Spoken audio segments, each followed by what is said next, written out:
Alright guys, stick around if you want to learn how to make the perfect frittatas. Alright, let's go ahead and get it.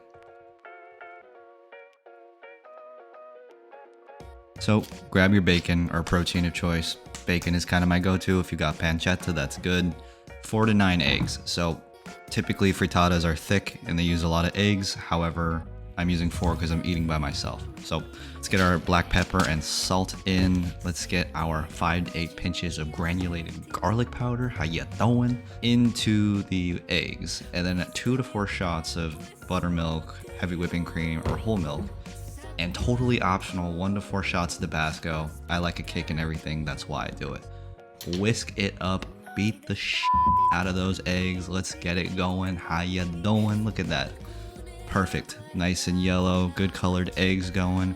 Next, grab a quarter of a jalapeno and dice that puppy up.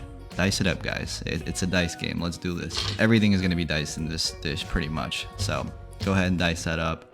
Next, we are going to grab a Roma or a globe tomato. Same deal here, guys. We like to do things in quarters for the most part. For single servings. So let's get a quarter of that tomato and let's dice it up nice like so. How ya doing? What else are we missing, guys? Of course, we all know what's missing, the white onions. Next, we are going to quarter up and dice 1 white onion. Also, I'm just testing for up to heat on my pan. As mentioned, we should set our pans up to medium heat in the meantime. Anyways, so dice up a quarter white onion like we mentioned. If you're using a non-stick, you can skip this step, but if you're using stainless steel, I found that throwing a little fat in before the bacon can actually help just the bacon cook a little bit better and not stick initially. So yeah, that's why I did that. Anyways, side note. Moving on, cook the bacon to your preference, guys. I undercook it a little bit because there's 2 cooking processes to this dish, so that's why I kind of do what I do. So mince 2 to 4 garlic cloves.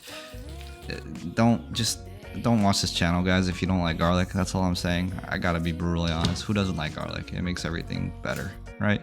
So anyways, next, take the bacon out, extract the bacon, the oink oink, and cook to your preference, and then keep the fat in the pan. And let's throw all our veggies in. Well, not all our veggies, but these 3: jalapenos, garlic, and onions. What we're essentially doing here is sauteing these guys, just letting them get nice and toasty, saute them, and then throw in our diced tomatoes after that. Let the flavors get to know one another, guys. Don't be shy. Let the flavors socialize and just become friends. In the meantime, let's dice up our bacon like we did everything else, and let's throw that in as well. And basically, we're gonna just mix these guys in, let them cook down a tiny bit. Right now, we're about low-high, medium-low heat, so just keep it around there. That's a good temp. Extract all the veggies and the bacon. They're cooked now, and next throw in just under a quarter stick of butter. And here goes our eggs. Eggs go into the pan, and basically I'm going to cap this for 3 to 5 minutes. Let the eggs cook a tiny bit, and then we're going to throw our veggies and bacon in. Once we throw this in, like everything, you got to mix it up a little bit.